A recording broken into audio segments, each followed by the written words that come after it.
Praise the Lord. Welcome dear children of God. கர்த்தருடைய சமாதானம் எல்லோருக்கூடயும் இருப்பதாக. யோவான் 8வது அதிகாரம் 44வது வசனத்துல செகண்ட் பார்ட் பார்ப்போம். அவன் ஆதி முதற் கொண்டு மனுஷ கொலைபாதகனாய் இருக்கிறான். சத்தியம் அவனிடத்தில் இல்லாதபடியினால் அவன் சத்தியத்திலே நிலை நிற்கவில்லை. அவன் பொய்யனும் பொய்க்கு பிதாவுமாய் இருக்கிறபடியினால் அவன் பொய் பேசும்போது தன் சொந்தத்திலிருந்து எடுத்து பேசுகிறான். நம்ம எல்லாருமே ரட்சிக்கப்படுறதுக்கு முன்னாடி வரைக்கும் பிசாசை நிறைய பொய் சொல்லி வச்சுருந்தான். பட் நம்ம ஆண்டவருக்குள்ளே வந்ததுக்கப்புறம் எல்லா பொய்யுமே அப்படியே போயிடுச்சு, நான் ஃபுல்லாக சத்தியத்தை அறிஞ்சிக்கிட்டேன் அப்படின்னு சொல்லி யாராலையுமே சொல்ல முடியாது. ஏன்னா சத்தியத்தை அறிவீர்கள், சத்தியம் உங்களை விடுதலை ஆக்கும். ஆனால் சத்தியத்தை புரிஞ்சுக்கிறதுக்கும் அதை நம்ம கம்ப்ளீட்டாக நம்மளுக்கு அது தெரிகிறதுக்கு நம்ம பூரண புருஷராகும்படி நம்ம அழைக்கப்பட்டிருக்கோம்னு போட்டிருக்கு இல்லையா. ஸோ நம்ம குழந்தைகளாக தான் இருப்போம். உள்ளே வரும்போது நம்ம ஆல்ரெடி பார்த்துருக்கோம், பரிசுத்த வித்தினாலே நம்ம ஜெனிப்பிக்கப்பட்டிருக்கோம். அதுக்கப்புறம் நம்ம காற்றில் அலைப்பட்டு தெரிகிற குழந்தைகளாக இராமல், ஸோ நம்ம ஃபஸ்ட்டு அந்த குழந்தைகளாக இருக்கும்போது ஞானப்பாலாகிய வேதத்தின் மேலே பிரியமாக இருக்கணும். அப்படி இருக்கும்போது தான் நம்மளுக்கு கொஞ்சம் கொஞ்சமாக சத்தியத்தை ஆண்டவர் சொல்லி கொடுப்பாரு. சத்தியன்றது என்ன? யோவான் 14வது அதிகாரம் 6வது வசனத்தில், நானே வழியும் சத்தியமும் ஜீவனுமாய் இருக்கிறேன், என்ன இல்லாமல் யாரும் பிதாவிடத்தில் வர முடியாதுன்னு ஏசப்பா சொல்கிறாங்க. ஸோ ஏசப்பா தான் சத்தியம். ஏசப்பா யார்? வார்த்தை மாம்சமாகி ஏசப்பாவாக வந்தாங்க. ஸோ அது அப்போ ஏசப்பா யார்? வார்த்தையானவர். ஸோ நம்ம பைபிள் ரீட் பண்ணும்போது we are listening to Jesus அப்படிங்கிறதான் நம்ம தெரிஞ்சுக்கிறோம். ஸோ நம்ம ஆண்டவரை பற்றி கொஞ்சம் கொஞ்சமாக நம்ம தெரிஞ்சுக்கும் போது சத்தியத்தை நம்ம கொஞ்சம் கொஞ்சமாக அறியும்போது நம்ம விடுதலையாக்கப்பட்டுட்டே வரோம் அவன் சொன்ன பொய்கள்லேருந்து. சரி, அது மாதிரி நான் ஆண்டவருக்குள்ளே வந்தப்பிலேருந்து இப்போ வரைக்குமே, கொஞ்ச நாளைக்கு முன்னாடி வரைக்குமே எனக்கு இப்போ வரைக்கும் தெரிஞ்ச பொய்கள் எல்லாத்தையும் நான் இப்போ பர்ஸ்ட் அவுட் பண்ணணும்னு நினைக்கிறேன். ஸோ அந்த பொய்யில் நீங்களும் ஒரு சில பொய்களை நம்பி கொண்டு இருக்கலாம். பட் ஆண்டவர் நம்மளை எப்படி பார்க்குறாரு, காட்ஸ் வியூவில் ரியலாகவே நம்ம யார் அப்படிங்கிறது தான் இந்த வீடியோவில் நம்ம பார்க்க போகிறோம். பரிசுத்த ஆவியானவர் தாமே நம்ம கூட எல்லாருக்கூடையும் இந்த வீடியோ மூலமாக பேசுவார் நான் விசுவாசிக்கிறேன். 2 கொரிந்தியர் 2வது அதிகாரம் 11வது வசனத்தில் பவுல் சொல்கிறாரு, அவனுடைய தந்திரங்கள் நம்மளுக்கு தெரியாதவைகள் அல்லவே அப்படின்னு சொல்லிட்டு. அவனோட தந்திரங்கள்லாம் நம்மளுக்கு தெரியுமா? இந்த கொஸ்டின் நம்மகிட்ட கேட்டோன்னா அவர் தெரியாது இல்லையே, நம்மளுக்கு தெரியும்னு சொல்கிறார். நம்மளுக்கு உண்மையிலேயே தெரியும். ஃபர்ஸ்ட் திங் என்னென்னா, இந்த வாழ்க்கை தான் நிரந்தரம் அப்படிங்கிற மாதிரி நம்மளை இந்த வாழ்க்கையோட கவலையிலேயே மூழ்க வச்சிடுறது. அப்படியே நாளைக்கு என்ன நடக்குமோ, அன்னைக்கு அப்படி நடந்துருச்சு, நம்ம லைஃப் அன்னைக்கு அப்படி இருந்திருக்கலாமே, இப்போ நாளைக்கு என்ன நடக்குமோ, நாளை கழிச்சு என்ன நடக்குமோ, நம்மளுக்கு நல்ல வேலை கிடைக்குமா, நம்மளுக்கு நல்லபடியாக கல்யாணம் நடக்குமா, நம்மளுக்கு நல்லபடியாக குழந்தை பிறக்குமா, நம்ம லைஃப் நல்லா இருக்குமா, நம்மளுக்கு நல்ல லைஃப் பண்ணுற மாதிரி வாங்கலாம், இப்படி சொல்லி இந்த வாழ்க்கையில் தான் கவலை மாதிரி. நம்மளுக்கு ஃபினான்ஸ் பிரச்சனை இருக்கலாம், உடல் ரீதியாக பிரச்சனை இருக்கலாம், இவ்வளோ தான் நம்ம லைஃப்ன்ற மாதிரி அதிலேயே மூழ்கி போக வச்சிடுறது. அதை நினச்சி கவலைப்படக்கூடாதுங்கிறதுல அந்த கவலையே எக்ஸ்ட்ரீமாக காட்டுறது. அதாவது சில பேர் இருப்பாங்க, ஒரு சின்ன விஷயந்தான் இருக்கும், அந்த சின்ன விஷயத்தை ரொம்ப பெருசாக அவங்களுக்கு மட்டும்தான் கவலை இருக்கிற மாதிரியே நினச்சிட்டு இருப்பாங்க. அது காரணம் என்னென்னா, அவன் பிசாசு அவங்க மனசுக்குள்ளே ஃபுல்லாக பொய் பேசி வச்சுருக்கான். பாரு, இதனால தான் உங்கள் லைஃபே மாறப்போகுது, உங்கள் லைஃப் இதனால தான் அஃபெக்ட் ஆக போகுது. நம்மளும் ஒரு சில விஷயத்தில் இந்த மாதிரி பயந்துக்கிட்டே இருந்திருப்போம். இந்த ஒரு விஷயம் இல்லைன்னா என் லைஃப் என்ன ஆகும் அப்படிங்கிற மாதிரி. அந்த ஒரு பர்டிகுலர் விஷயத்துக்காக இதுதான் எல்லாருக்குமே வாழ்க்கை முடிஞ்சு போக போகுது. யாருக்கு வாழ்க்கை எப்போ முடியும்னு நம்மளுக்கு தெரியாது. வேதத்தின்படி 70 வயசு மனுஷனோட வாழ்க்கை, பலத்தின் மிகுதியினால் 80. ஸோ அப்போ எல்லாருக்குமே அந்த 70-80 தான் எட்ஜ் இல்லையா. ஒரு சில பேர் 100 வரைக்கும் இருக்கலாம், அவ்வளோதான் எட்ஜு. அதுக்கப்புறம் ஸோ உண்மையான வாழ்க்கை என்ன? What is the real life? இந்த மனுஷன் பிறந்ததுலேருந்து இந்த உலகத்தில் நம்ம இருக்கிற வரைக்கும் இருக்கிற வாழ்க்கையை கொண்டு நம்ம நித்தியமான விதத்தில் நம்ம நியாயந்திருக்கப்பட போகிறோமே. You are going to be judged. We have to stand before God. So அதை பற்றி நம்மளை யோசிக்க விடாமல், மேலானவைகளை யோசிக்க விடாமல், இந்த பூமிக்குரியவைகளையே யோசிச்சு பூமிக்குரிய கவைகளையே யோசிக்க வைக்கிறது தான் பிசாசோட வஞ்சிக்கிற விஷயம். நம்ம பார்க்குறோம், ஆண்டவர் சொல்கிறாரு, விதைத்த அந்த விதைகளோட உவமையில் முள்ளுள்ள இடங்களில் விதைக்கப்பட்டது. நம்ம ஆண்டவரோட வார்த்தைகளை கேட்குறோம், ஆனால் மனுஷ கவலைகள் வளர வளர வளர அந்த முள் வளர வளர ஆண்டவரோட வார்த்தையை அப்படியே எடுத்து போட்டுருது. ஏன்னா நம்ம ரிஜாய்ஸ் இன் த லார்ட் ஆல்வேஸ்னு தான் சொல்லுது. கர்த்தருக்குள் மகிழ்ச்சியாக இருப்பதே உங்கள் பலன். இப்போ கர்த்தரிடத்தில் மன மகிழ்ச்சியாக இரு, அவர் உன் இருதயத்தை வேண்டுதல்களை உனக்கு அருளி செய்வார். அப்போ ஆண்டவர்கிட்ட மனமகிழ்ச்சியாக இருந்தால் தான் நம்மளால் வந்து ஆண்டவர் கூட ஒரு நல்ல ரிலேஷன்ஷிப்பில் இருக்க முடியும். ஸோ அந்த மனமகிழ்ச்சியாக இருக்க விடாத மாதிரி பண்ணுறது தான் ஃபஸ்ட்டு அவனோட பெரிய திட்டம். ஸோ உங்கள் லைஃப் வந்து இதுதான் நிஜமான லைஃப் அவ்வளோதான் அப்படின்னு சொல்கிறது வந்து ரொம்ப பெரிய பொய். ஏன்னா நம்மளோட வாயினாலே இந்த வார்த்தைகளை வந்து நம்ம நிறைய வாட்டி உச்சரிச்சிருப்போம். நம்மளுக்கு ஒரு பிரச்சனைகள் வரும்போது அவ்வளோதான், இவ்வளோதான் என்னோடய லைஃப் அப்படின்னு சொல்லிட்டு. பட் அப்படி கிடையாது.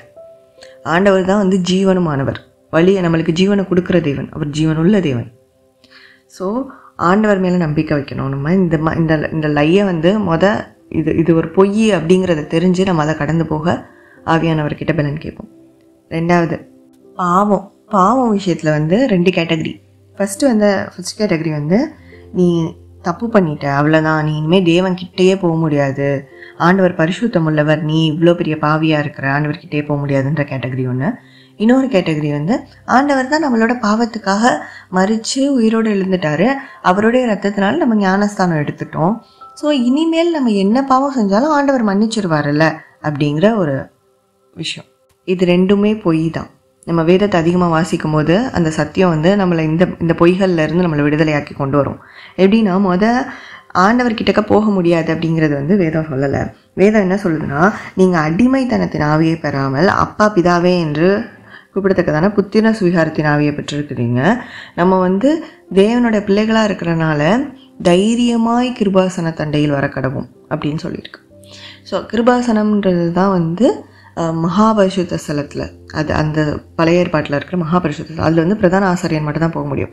பட் இப்போ நம்மளோட பிரதான ஆசாரியராக ஜீசஸ் கிரைஸ்ட் நம்மளுக்காக இருக்கிறதுனால நம்ம ஆண்டவர்கிட்டக்க வந்து அவர் மூலியமாக ஆண்டவரை வந்து தரித்து கொள்ளுங்கள், கிறிஸ்து இயேசுவை தரித்து கொள்ளுங்கள்னு சொல்லியிருக்கபடி நம்ம காடை வந்து வியர் பண்ணிக்கிறோம். எப்போ நம்ம ஞானஸ்தானம் எடுத்து ஆண்டவரை ரட்சகராக ஏற்றுக்கொள்ளும் போது நம்ம வந்து ஆண்டவர் நம்மளை சுற்றி வந்து காட்ஸ் ப்ரொடெக்ஷன் உண்டாகுது, ஆவியானவர் நம்மளுக்குள்ளே வராரு.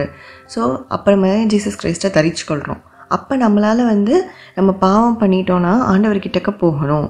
ஏன்னா ஆண்டவர் தான் நம்மளை அதுலேருந்து விடுதலை ஆக்க முடியும். நம்மளோட சொந்த முயற்சியால் முடியவே முடியாது. நம்மளோட மாம்சத்தால் நம்ம ட்ரை பண்ண will end up in failure. நம்ம ஃபெயில் ஆகிக்கிட்டே தான் இருப்போம். ஆவியானவர் நம்மளுக்குள்ளே வந்து அந்த பலனை நம்மளுக்கு கொடுக்கும்போது we can overcome that. ஆவியானவர் எங்கேயோ அங்கே விடுதலை உண்டு. கர்த்தரே ஆவியானவர். ஸோ ஆவியானவர் நம்மளுக்குள்ளே வந்து அந்த பலன் கொடுக்கும் போது தான் அந்த பாவத்திலேருந்து விடுதலை ஆக்க முடியும். ஸோ தேவன்கிட்ட கண்டிப்பாக போகணும். ஒரு பாவத்தில் முயற்சி பண்ணி டெம்டேஷனில் விழுந்தாலும் திரும்ப ஆண்டவர்கிட்ட கண்டிப்பாக போகணும். ரெண்டாவது, இன்னும் அடுத்த கேட்டகரியில் பார்த்தோன்னா ஆண்டவர் எல்லாத்தையும் மன்னிச்சிட்டாரு அப்படின்றது. ஸோ இது வந்து எப்படின்னா, இப்போ நம்ம ஒருத்தவங்கள வந்து நம்மளுக்கு பிடிச்சிருக்கு, எக்ஸாம்பிள் வந்து நம்மளோட ஃப்ரெண்டோ இல்லை பார்ட்னரோ வச்சுக்கலாம். அவங்கக்கிட்ட வந்து நம்ம ஒரு வாட்டி ஏதோ பொய் சொல்லிட்டோம், இல்லை அவங்கள சீட் பண்ணிட்டோம். அவங்க வந்து ஓகே நான் உன்னை மன்னிச்சிட்டேன், எனக்கு உன்னை பிடிக்கும்ல எப்படினாலும் அப்படின்னு சொல்லிடுறாங்க. ஸோ அதுக்காக நம்ம திரும்ப சீட் பண்ணிகிட்டே இருக்கிறது இஸ் இட் மாரலி கரெக்ட்? அது வந்து லாஜிக்கலாக திங்க் பண்ணாலே அது வந்து தப்பு. ஸோ நம்ம ஆண்டவர் மேலே அன்பு வைக்கிறோம். We love him because he loved us first. நம்மளுக்காக அவர் ஜீவனை கொடுத்துருக்காரு. அது சாதாரண ஆண்டவர் வந்து சாதாரணமாக சிலுவையில் அறையப்படல. He got க்ரூசிஃபைடு. அவர் வந்து ரொம்ப கஷ்டப்பட்டிருக்காரு நம்மளுக்காக. ஸோ அப்போ இப்படிலாம் இருக்கும்போது நம்ம வந்து ஜஸ்ட் லைக் தட் நான் பாவம் பண்ணால் அவர் மன்னிச்சிருவார் அப்படி சொல்லிட்டு போகிறது வந்து இட்ஸ் அ ஹியூஜ் டிஸ்ரெஸ்பெக்ட். வேதம் கிளியராக சொல்லுது, ஒபே ஹிஸ் கமாண்ட்மெண்ட்ஸ். அவருடைய வேதத்தில் பிரியமாக இருக்கணும், அவருடைய கட்டளைகளுக்கு கீழ்ப்படியணும். ஆண்டவர் அன்புள்ளவர், அதனால வந்து எல்லாத்தையும் மன்னிச்சிருவார் அப்படின்னு வந்து ஆண்டவர் வந்து டேக்கன் ஃபார் கிராண்டடாக எடுக்கவே கூடாது. He is our saviour, he is our healer. அவர் நம்மளுக்கு லைஃப் கொடுத்துருக்கிறார். அவர் நம்மளுக்கு நித்திய ஜீவனை கொடுப்பேன்னு வாக்கு பண்ணியிருக்கிறாரு. எல்லாத்துக்கும் மேலே முழு இருதயத்தோடு முழு ஆத்மாவோடு முழு மனதோடு ஆண்டவருக்கு நம்ம வந்து ஆண்டவர் மேலே நம்ம அன்பு வைக்கும்போது தான் நம்மளால் அவரோட அன்பை உணர்ந்து கொண்டு நம்ம கடைசி வரைக்கும் முடிவு பரியந்தான் தான் நம்மளால் நிலைநிற்க முடியும். ரட்சிக்கப்படுகிறது ஒரு நாள் நடக்கிறது இல்லைல்ல. வேதம் கிளியராக சொல்லுது, முற்றுமுடிய ரட்சிக்கப்படணும். ஸோ அந்த நம்ம ஓட்டத்தை நம்ம வெற்றியோடு தொடர்றதுக்கு நம்மளுக்கு கண்டிப்பாக கிறிஸ்து வேணும், பாவம் இல்லாத வாழ்க்கை வேணும், டிசிப்ளின்டு லைஃப் நம்மளுக்கு கண்டிப்பாக தேவை. ஸோ இது ரெண்டுமே பொய். தேர்டு திங் வந்து வாழ்க்கையில் நம்மளுக்கு கிடைக்காத விஷயம் ஏதாவது இருந்திருக்கும், அதையே வந்து நம்மளுக்கு திரும்ப திரும்ப திரும்ப திரும்ப ஞாபகப்படுத்தி அதனால தான் வாழ்க்கையில் இப்போ கஷ்டம் வருது அப்படிங்கிற மாதிரி ஒரு போர்ட்ரையல் பண்ணுறது. இது வந்து ஒரு மாயையாக நம்மளை வந்து முன்னேறக்கூடாது அப்படிங்கிறதுக்காக நம்மளை விலத்தள்ளுறதுக்கான ஒரு ட்ராப் இது. இது வந்து எதாக இருந்திருக்கலாம், நம்ம ஆசைப்பட்ட லைஃப் கிடைக்காம இருந்திருக்கலாம், ஆசைப்பட்ட படிப்பு கிடைக்காம இருந்திருக்கலாம், ஆசைப்பட்ட வேலையை அச்சீவ் பண்ணாமல் போயிருக்கலாம். ஸோ ஏதோ ஒன்று நம்மளுக்கு கிடைக்காம இருந்திருக்கும். பட் அந்த மூடப்பட்ட கதவுகளும் காட்ஸ் ப்ரொடெக்ஷன் தான் அப்படிங்கிறத நம்மளை உணர வைக்காமல், அந்த ஒரு விஷயம் உனக்கு கிடைக்காம போச்சு, அதனால தான் நீ இப்போ கஷ்டப்படுற, அந்த விஷயம் உனக்கு கிடச்சிருந்தா உன் லைஃப் இப்போ நல்லா இருந்திருக்கும் அப்படின்னு சொல்கிறது வந்து பக்கா போய். அது வந்து சரியான போய். அது வந்து கண்டிப்பாக அதை வந்து நம்பாதீங்க. ஏன்னா நம்ம என்றைக்கு ஆண்டவருக்குள்ளே வந்துட்டோமோ, ஆண்டவருக்கு நம்ம வாழ்க்கையை ஒப்பு கொடுத்துட்டோமோ, அப்பத்துலேருந்து அவர் நம்மளுக்கு நியூ பிகினிங் வச்சுருக்காரு. நம்மளுக்கு முன்னாடி போய் நம்ம தடைகள் எல்லாத்தையும் நீக்கி போடுறாரு. நம்மளுடைய பாதைகளை வந்து செவ்வாய்ப்படுத்துகிறாராம். ஹி வில் எஸ்டாப்ளிஷ் அவர் வேஸ்ன்னு போட்டிருக்கு. ஸோ நம்ம காட் கிட்டக்கு வந்து நம்ம உள்ளே வந்துட்டோம் அப்படின்னாலே அடுத்து நம்மளுக்கு வந்து ஒரு ஃப்ரூட்ஃபுல் ஃப்யூச்சர் இருக்குது, நம்மளுக்கு ஒரு பிளஸட் ஃப்யூச்சர் இருக்குன்றது தான் உண்மை.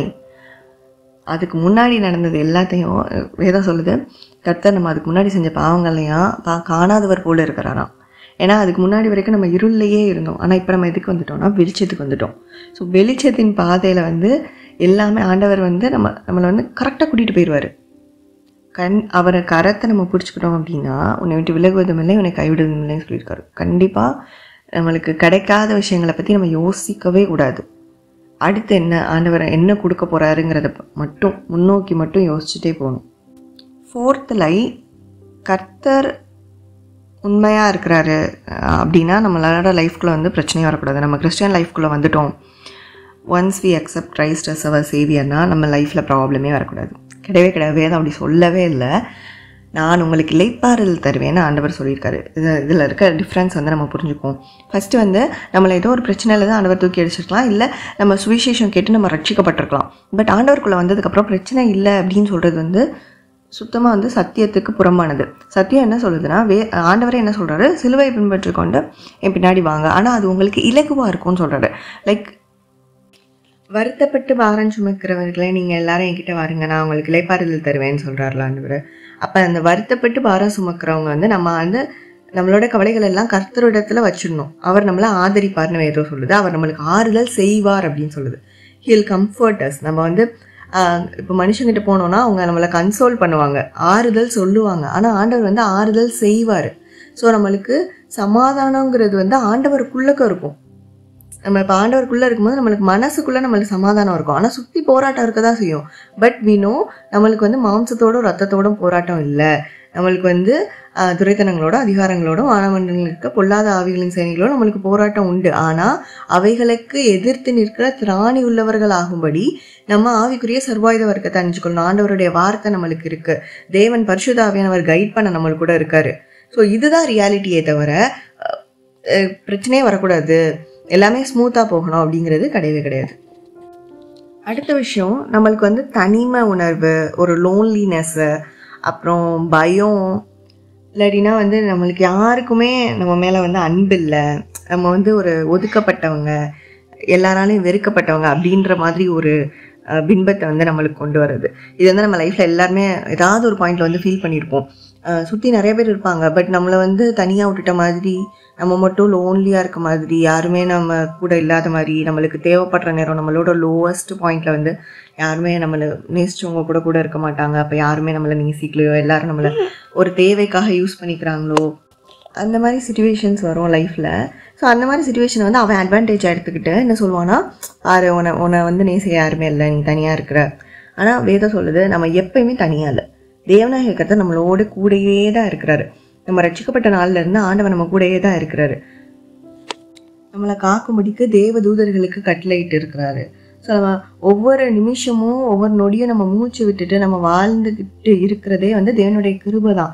நாம் நிர்மூலமாக இருப்பது கர்த்தருடைய கிருபையை, அவருடைய இரக்கங்களுக்கு முடிவில்லை. ஸோ ஆண்டவர் வந்து கிருபையுள்ள தேவனாக இருக்கிறாரு. நம்ம என்னதான் பாவம் செஞ்சாலும், நம்ம மேலே கோவப்பட்டாலும் ஆண்டவர் வந்து இமைப்பொழுது என் முகத்தை உனக்கு மறைத்தான், ஆனால் நித்திய கிருபையுடன் உனக்கு இறங்குவேன்னு சொல்லியிருக்கிறாரு. ஸோ ஈவன் யாருக்குமே நம்மளை பிடிக்கல, என்ன மாதிரி சுச்சுவேஷன் இருந்தாலும் God is loving us. You are loved by an everlasting love. அதுதான் ஆண்டவர் சொல்கிறார், அநாதி ஸ்நேகத்தால் உன்னை ஸ்நேகித்தேன். ஆண்டவர் வந்து எப்பயுமே நம்மளை லவ் பண்ணுறாரு. அவர் வந்து பாவிகளை ரட்சிக்கவே வந்து அவர் பூமிக்கு வந்தாருன்னு பார்க்குறோம். ஸோ ஆண்டவர் வந்து அவரோட லவ்வை வந்து நம்மளுக்கு ப்ரூவ் பண்ணிட்டாரு. நம்ம வந்து அதை அக்செப்ட் பண்ணிக்கணும், நம்ம அதை ரியலைஸ் பண்ணணும், நம்ம அதை ஃபீல் பண்ணணும்.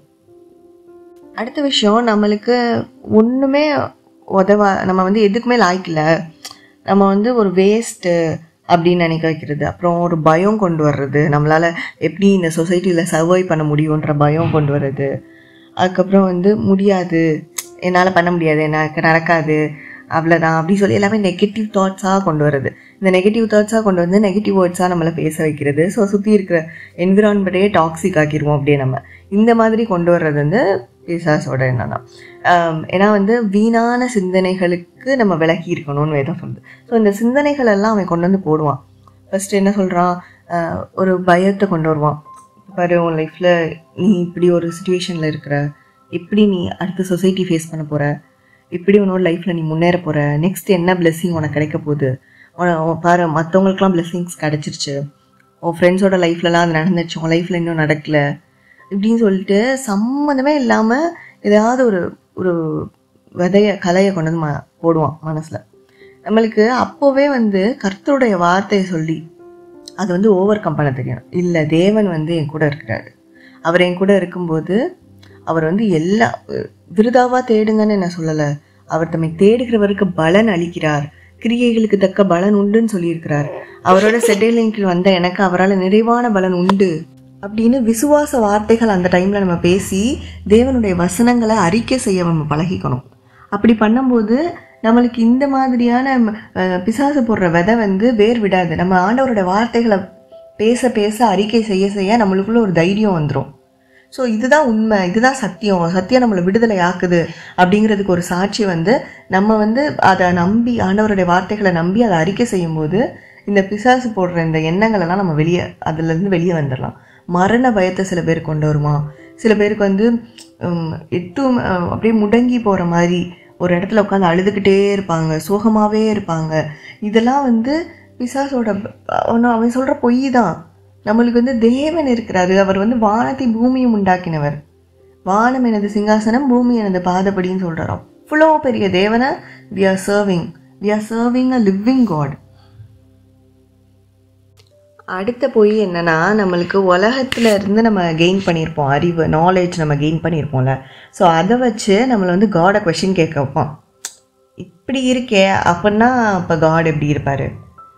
எக்ஸாம்பிள் வந்து எனக்கு இருந்த அதே இதுதான். காட் வந்து நம்ம பார்த்துருக்கோம், ஜீசஸோட இமேஜ் வந்து நம்ம பார்த்துருக்கோம். ஸோ அப்போ ஜீசஸும் நம்மளை மாதிரி தான் இருக்கார். ஸோ அவர் வந்து எப்படி ஹோல் வேர்ல்டை பார்க்க முடியும் அப்படின்னு எனக்கு ஒரு கொஷின் ரசிக்கப்படுறதுக்கு முன்னாடி. ஸோ இந்த மாதிரி நம்மளுக்கு உலகத்தில் நம்மளுக்கு தெரிஞ்ச அந்த குறைவான அறிவு இருக்கும், நம்ம வந்து கெயின் பண்ணியிருப்போம் கொஞ்சம் கொஞ்சம் நாலேஜ். ஸோ அதை வச்சு காடை கொஷின் பண்ண வைக்கிறது. நம்ம ஃபெய்த்துக்கு மேலே வந்து நம்ம என்னமோ பெரிய அறிவாளி மாதிரி நம்மளை வந்து காடை வந்து கொஷின் பண்ண வைப்பான். ஸோ இதுக்கு வந்து ஒரே ஆன்சர் என்னென்னா, God is beyond our understanding, his love is beyond our understanding. இதுதான் நம்ம புரிஞ்சுக்கணும். நம்ம நினைக்கிறதுக்கு வந்து ஆண்டவர் வந்து நம்ம நினைக்கிறத பார்க்கலாம், அவர் வந்து பெரியவர். ஸோ நம்மளால் வந்து அதை யோசிக்கவே முடியாது. பிசாசு வந்து ஏசப்பா 40 நாள் உபவாசம் இருக்கும்போது முடிவில் அவரை போய் சோதிப்பான்ல, நீங்கள் வந்து வேதத்தில் இப்படி சொல்லியிருக்கு, அப்போ மேலே இருந்து கீழே குதிங்க அப்படின்னு சொல்லி. ஸோ அதே மாதிரி நம்மளை வந்து ஃபெய்த் டெஸ்ட் பண்ண வைப்போம். நம்மளோட ஃபெய்த்தை வந்து ஆண்டவரை வந்து டெஸ்ட் பண்ண வை. ஆண்டவர் உண்மையான தெய்வமானா இப்படி பண்ண வை, ஆண்டவர் உண்மையான தெய்வமாக இருந்தால் இது நடக்க செய்யும். அந்த மாதிரி நம்ம வந்து பரீட்சை பார்க்க வைக்கிறது ஆண்டவரை. இந்த மாதிரி ட்ரை பண்ணுவான். பட் நம்ம உலக பிரகாரமான நாலேஜை வச்சு எப்பயுமே காடை வந்து நம்ம கொஸ்டின் பண்ணவே கூடாது. ஏன்னா ஆண்டவருடைய ஞானம் வந்து அவர் வந்து ஞானத்தின் ஊற்றுன்னு வேதம் சொல்லுது. அவருடைய ஞானம் வந்து அளவற்றது. ஸோ அதை வந்து இந்த உலக நாலேஜை வச்சு நம்ம தெரிஞ்சுக்கணும் அப்படின்னு நினைக்கிறது வந்து பிசாசோட தந்திரம் தான். அடுத்த விஷயம், காட்குள்ளே வந்தாச்சு. ஸோ ஆண்டவருக்கு வந்து நான் பிரியமான பிள்ளை ஆகிட்டேன், ஆண்டவர் வந்து என்னை ரட்சித்துட்டாரு, என்னை ஏற்றுக்கொண்டார், என்னோடய பாவத்தை கழுவிட்டார். பட் இனிமேல் வந்து என் லைஃப்பை வந்து எனக்கு தேவையானபடியே நான் வாழ்ந்துட்டு போகிறது. எப்படின்னா, நான் அதுக்கு முன்னாடி எப்படி இருந்தேனோ அதே லைஃப் ஸ்டைல். அதாவது பிசாசு என்ன சொல்லுவான்னா, நீ எப்படி இருந்து அப்படியே இரு, எதுவுமே நீ மாற்றிக்க தேவையில்ல, ஆனால் உனக்கு இப்போ ஒரு தேவை வேணுமா, உனக்கு ஆசீர்வாதம் வேணுமா, ப்ரேயர் மட்டும் பண்ணிக்கலாம், அதே மாதிரி பிரச்சனை வருதா அப்போ மட்டும் ப்ரேயர் பண்ணிக்கலாம் அப்படிங்கிற ஒரு ஃபேக் பிம்பத்தை கொண்டு வருது. இது எப்படின்னா, நம்ம வந்து வேதம் கிளியராக சொல்லுது, என்னை பார்த்து நீ கர்த்தாவேன்னு கூப்பிட்றவன் வந்து பரலோகராஜ்யத்தில் வந்து பிரவேசிக்க போகிறது இல்லை, என்னுடைய பிதாவினுடைய சித்தத்தின்படி செய்கிறவனே அப்படின்னு. அப்போ நம்ம காட்ஸ் வில்லை செய்கிறதுக்கு நம்ம பிரயாசப்படுறோமா? நம்ம ஒரு வாழ்க்கையில் ஒரு முக்கியமான டிசிஷன் எடுக்கும்போது, ஆண்டவரே உம்முடைய சித்தம் என்ன, என்னோட பர்பஸ் ஆஃப் லைஃப் என்ன, என்னை கொண்டு நீங்கள் எதுக்கு அழைச்சிருக்கிறீங்க, என்னை கொஞ்சம் என்ன திட்டம் வச்சுருக்கிறீங்க அப்படின்றத நம்ம கேட்டு ஒவ்வொரு விஷயத்தையும் நம்ம செய்கிறவங்களாக மாறணும். அதில் தான் நம்ம வந்து ரட்சிக்கப்பட்டிருக்கோம் அப்படின்ற நம்மளோட வாழ்க்கை, நம்மளோட மனம் வந்து புதிதாகிறதுக்கு அப்படின்றதுக்கு வந்து ஒரு ஆதாரமாக இருக்குது. ஸோ ரோமர் 8:14 சொல்லுது, எவர்கள் தேவனுடைய ஆவியினால் நடத்தப்படுகிறார்களோ அவர்கள் தேவனுடைய புத்திரர் எனப்படுவார்கள். அப்போ நம்ம காட்ஸ் சில்ட்ரன் ஆகிட்டோம் அப்படின்னா நம்ம ஆண்டவருடைய ஆவியினால் நடத்தப்படணும். எல்லா காரியங்களையும் ஆண்டவருடைய சித்தத்தை நம்ம செய்யணும். ஆண்டவர் நம்மளுக்கு வச்சிருக்கிற ஓட்டத்தில் ஓடுறதுக்கு நம்ம தயாராக இருக்கணும். நம்ம சும்மா ஆண்டவரே எனக்கு அவங்கள பிடிக்கல, அவங்க வந்து இனிமேல் அவங்க லைஃப்பில் வரக்கூடாது, அவங்கள வந்து நியாயம் தீருங்க, எனக்கு வந்து அந்த ஒரு பர்டிகுலர் பர்சனை பிடிச்சிருக்கு, ஸோ அவங்க கூட தான் எனக்கு கல்யாணம் நடக்கணும் அப்படின்னு சொல்லி கேட்குறது வந்து ரியல் கிறிஸ்டியன் லைஃப் கிடையாது. அது வந்து பிசாசு அவனோட விஷயத்தை தான் கொண்டு வந்து உள்ளே போட்டுட்ருக்கான். நம்ம உண்மையிலேயே ஆண்டவரோட சித்தம் என்ன, எதுக்காக நம்ம வந்திருக்கோம், அவனை இப்போ பிசாசோட பிளான் என்னன்னா, நம்ம வந்து ஆண்டவருக்காக எதுவுமே பண்ணக்கூடாது, நம்மளோட லைஃப்பை வந்து ஜெயமாக ஓடி முடிக்கக்கூடாது அப்படிங்கிறது தானே அவனோட திட்டம். ஸோ அதுக்கு வந்து முட்டுக்கட்டை போடுற மாதிரி இந்த மாதிரி ஏதாவது ஒரு விஷயத்தை கொண்டு வந்துட்டு இருப்பான். நம்ம வந்து இல்லை, கர்த்தரோட சித்தம் செய்கிறதுக்கு நான் அழைக்கப்பட்டிருக்கேன், நான் அழைக்கப்பட்டதுக்கு ஒரு நோக்கம் இருக்குது அப்படிங்கிறத உணர்ந்து அதுக்கேற்ற மாதிரி நடந்துக்கணும். நெக்ஸ்ட்டு ஒரு முக்கியமான விஷயம் இது வந்து என்னென்னா, எல்லாருமே வந்து ஆண்டவர் மேலே வந்து விசுவாசமாக இருக்கிறோம் அப்படின்னு சொல்லிட்டு நம்ம என்ன பண்ணுவோம்னா, சில நேரம் நம்ம முயற்சி எடுக்கிறத விட்டுருவோம். It's about balancing practical and spiritual life. அதாவது கிரியை இல்லாத விசுவாசம் செத்தது. நம்ம ஃபெய்த் மட்டும் இருக்குது, ஆனால் அதுக்கு நான் எந்த ஒர்க்குமே போடல, எந்த எஃபர்ட்டுமே போடல, நான் ஹார்ட் ஒர்க்கே பண்ண மாட்டேன், ஸ்மார்ட் ஒர்க் பண்ண மாட்டேன், நான் அதுக்கு ஒர்க்கே பண்ண மாட்டேன், பட் காட் எனக்கு கொடுக்கணும், ஆண்டவர் எனக்கு கொடுப்பாரு, நான் விசுவாசிக்கிறேன் அப்படின்னா அது பத்தாது. அதுக்கு தான் ஆண்டவர் வந்து நம்மளுக்கு ஞானம் கொடுத்துருக்காரு. அந்த ஞானத்தை யூஸ் பண்ணி நம்ம செயலில் இறங்கணும். சகல வேலைகளும் சகல பிரயாசத்தினாலும் பிரயோஜனம் உண்டு அப்படின்னு சொல்லி ஒரு வசனம் இருக்குது. விச் மீன்ஸ் நம்ம போடுற ஒவ்வொரு ஹார்ட் ஒர்க்குக்கும் இட் ஈல்ஸ் ப்ராஃபிட். சோம்பேறி வந்து என்ன சொல்லுவான்னா, வெளியே குளிருது அப்படி சொல்லிட்டு, இல்லை வெளியே போனால் பாலசிங்கம் வரும்னு சொல்லி சோம்பேறி படுத்துக்குவாங்க. ஸோ நம்ம லேசியாக இருக்கக்கூடாது. ஜஸ்ட் நான் வந்து ஆண்டவர் மேலே எனக்கு நம்பிக்கை இருக்குது, நான் ப்ரேயர் பண்ணுறேன், நான் பைபிள் ரீட் பண்ணுறேன், அது போதும், ஆண்டவர் எனக்கு கொடுத்துருவாரு, அப்படி கிடையாது. நம்ம இறங்கி வேலை பார்க்கணும். இப்போ நான் வந்து எனக்கு வந்து ஆண்டவர் வந்து எனக்கு ஒரு டிகிரி கொடுக்குறேன் அப்படின்னா, நான் காலேஜ் போய் அதை படித்தாதான், எனக்கு படித்து அந்த எக்ஸாம் எழுதுனா தான் எனக்கு வந்து அந்த டிகிரி கிடைக்கும். சும்மா நான் ஆண்டவர் மேலே நம்பிக்கையாக இருக்கேன், நான் அந்த டிகிரி எனக்கு கிடச்சிடும் அப்படின்னா கிடைக்காது. ஸோ நம்ம அந்த விஷயத்த நம்ம கிளியராக புரிஞ்சுக்கணும். குதிரை இத்தனை நாளுக்கு ஆயத்தமாகணும் நம்ம. அப்போ ஜெயமோ கர்த்தரால் வரும். ஜெயகிறிஸ்து நம்மளுக்கு ஜெயத்தை கொடுப்பாரு எப்போ? நம்ம எஃபோர்ட் எடுக்கும்போது. லாஸ்ட் இம்பார்ட்டன்ட் லை பார்த்துட்டு நம்ம முடிக்கலாம். என்னென்னா, நம்ம மட்டும்தான் சஃபர் ஆகிறோம் அப்படிங்கிற ஒரு விஷயத்த வந்து நம்மக்கிட்ட சொல்லுவான். பாரு, உனக்கு மட்டும்தான் இவ்வளோ பிரச்சனை, உனக்கு மட்டும்தான் இந்த மாதிரிலாம் நடக்குது, உன் லைஃப்பில் தான் உனக்கு தான். பட் ரியாலிட்டி என்னென்னா, எல்லார் லைஃப்லையுமே ப்ராப்ளம் இருக்குது. ரட்சிக்கப்பட்டவங்களாக இருக்கட்டும், எல்லார் லைஃப்லையும் ப்ராப்ளம் இருக்குது. ஆனால் ஒவ்வொருத்தவங்க லைஃப்லையும் டிஃப்ரெண்ட்டான ப்ராப்ளம்ஸ் இருக்குது. ஏன்னா ஆண்டவர் வந்து அழைப்புக்கு நேரம் நம்மளை கூட்டிகிட்டு போகும்போது நம்மளை வந்து சில நேரம் வந்து சில பிரச்சனைகளை வந்து அனுமதிப்பார் நம்மளோட லைஃப்பில். எதுக்காகனா, நம்ம வந்து உருவாக்கப்படணும். நான் உபத்திரவப்பட்டது நல்லது, அதனால் அது பிரமாணங்களை கற்றுக்கொண்டேன். ஸோ ஆண்டவருடைய பிரமாணங்களை கற்றுக்கொள்ளணும், நம்ம உருவாக்கப்படணும். நம்ம வந்து களிமண்ணா ஆண்டவரோட கரத்தில் இருக்கோமா, அப்போ நம்மளை வந்து அவர் வந்து உருவாக்குவார். ஸோ அந்த உருவாக்கும் போது அந்த நிறையா கிளென்சிங் ப்ராசஸ்ஸு, அந்த க்ரஷிங் ப்ராசஸ்லாம் இருக்க தான் செய்யும். நம்மகிட்ட இருக்கிற கலைகள் எல்லாம் நீக்கி போடணும், நம்மகிட்ட இருக்க கிட்ட விஷயங்கள் எல்லாம் வெளியே கொண்டு வரணும், அதெல்லாத்தையும் க்ளீன் பண்ணி நம்மளை வந்து சுத்த பொண்ணாக விளங்கப்படணும்னா அந்த refining process is for everyone who have been saved by Christ. So அந்த அது வந்து ஒவ்வொருத்தவங்களும் வேறு பிரச்சனை வரும். அதை வந்து நம்ம புரிஞ்சுக்கணும். இப்போ எனக்கு மட்டும் தான் பிரச்சனை வருது அப்படின்னா, இது வந்து எலியா சொன்ன மாதிரி, எலியா வந்து போயிட்டு ஜெசபெல் தலையை எடுத்துருவேன்னு சொன்னார். சொன்னப்போ வந்து அவர் போய் ஒளிஞ்சிக்கிறப்ப ஆண்டவர் வந்து சொல்கிறாரு, உன்ன மாதிரி நான் வந்து உண்மையாக என்னை தேடுறவங்கள இன்னும் அங்கே வச்சுருக்கேன் அப்படின்னு சொல்கிறாரு. நீ மட்டும் இல்லை இல்லையா, இன்னும் நிறைய பேர் இருக்கிறாங்க அப்படின்னு. ஸோ அதே மாதிரி தான், நம்ம மட்டும் கஷ்டப்படல, நம்மளுக்கு மட்டும் கஷ்டம் இல்லை, நிறைய பேர் இருக்கிறாங்க. ஸோ அதுக்கு தான் வேதம் சொல்லு, ஒருவருக்காக ஒருவர் ஜெபம் பண்ணுங்கள், ஒருவரை ஒருவர் தாங்கி ஒருவருக்காக ஒருவர் ஜெபம் பண்ணுங்கள்னு சொல்லும்போது ஒருவனாக இருக்கிற பார்க்குறோம் 2 பேர் இருக்கிறது நல்லவும். ஏன்னா ஒருத்தவங்க விழுந்தால் அவங்கள தூக்கி விட இன்னொருத்தவங்க இருப்பாங்களேன்னு. ஸோ அதுக்கு தான் நம்ம ஸ்பிரிச்சுவல் ஃபெலோஷிப்லாம் பற்றி நம்ம நிறையா பேசியிருக்கோம். ஸோ அதனால் நம்ம மட்டும்தான் சஃபர் ஆகலை, நம்மளுக்கு ஹோலி ஸ்பிரிட் இருக்கார். அவர் நம்மளை கைட் பண்ணுவார், நம்மளை தேற்றுவார், ஆற்றுவார், ஆறுதல் செய்வார். கண்டிப்பாக நம்மளோட லைஃப்பில் வந்து எல்லா விஷயங்களையும் நம்மளை வந்து காப்பாற்றி தூக்கி கொண்டு சுமந்து கொண்டு ஆண்டவர் போவார் அப்படின்ற விசுவாசம் நம்மளுக்கு வேணும். ஸோ இந்த 10 விஷயத்தை வந்து நான் நம்பியிருந்தேன், இதெல்லாம் உண்மை போல் அப்படின்ட்டு. அதுக்கப்புறம் தான் இவன் வந்து பொய்யனும் பொய்க்கு பிதாவுமாக இருக்கிறான், தன் சொந்தத்தில் இருந்து எடுத்து பேசுகிறான், இது எதுவுமே உண்மை கிடையாது, சத்தியம் அறிய தான் இந்த சத்தியம்தான் நம்மளை வந்து விடுதலை ஆக்கி கொண்டே வரும். ஸோ நம்ம வந்து ஆண்டவருக்குள்ளே வளர்கிறதுக்கு இந்த சத்தியம் ரொம்ப முக்கியம். 1 யோவான் 3வது அதிகாரம் 8வது வசனம், பிசாசின் கிரியைகளை அழிக்கும்படிக்கு தேவகுமாரன் வெளிப்பட்டார். ஆண்டவர் உங்களோட லைஃப்பில் இன்னைக்கு வெளிப்பட்டார்னா இந்த பிசாசின் கிரியைகள் எல்லாம் அழிந்து போகும். அவனோட எல்லா எண்ணங்களும், அவனை வச்சிருக்க ட்ராப்பும், அவன் உங்கள் லைஃப்பில் கொண்டு வந்திருக்க பிரச்சனைகளும் உடைஞ்சு போகணும்னா தேவகுமாரன் உங்களோட லைஃப்பில் வெளிப்படணும். வார்த்தையானவர் தேவன் உங்களோட இருந்தார்னா, உங்களுக்கு அவர் வந்து சத்தியத்தை அறிஞ்சு கொண்டோன்னா, அவர் நம்மளுக்கு வெளிப்படுத்தினார்னா நிச்சயமாக இதை எல்லாத்தையும் நம்மளால் தாண்டி போக முடியும். கர்த்தர் இன்னைக்கு இந்த மாதிரி லைஸ் எல்லாம் உடைப்பார் அப்படின்னு வந்து நான் விசுவாசிக்கிறேன். ஆண்டவர் இந்த வீடியோ மூலமாக அவங்ககிட்ட பேசியிருந்தாருன்னா கமெண்ட்டில் சொல்லுங்கள், தேவைப்படுறவங்களுக்கு ஷேர் பண்ணுங்கள். கர்த்தர் நம்ம நினைத்திருக்கிறார், அவர் ஆசீர்வதிப்பார். God bless you all.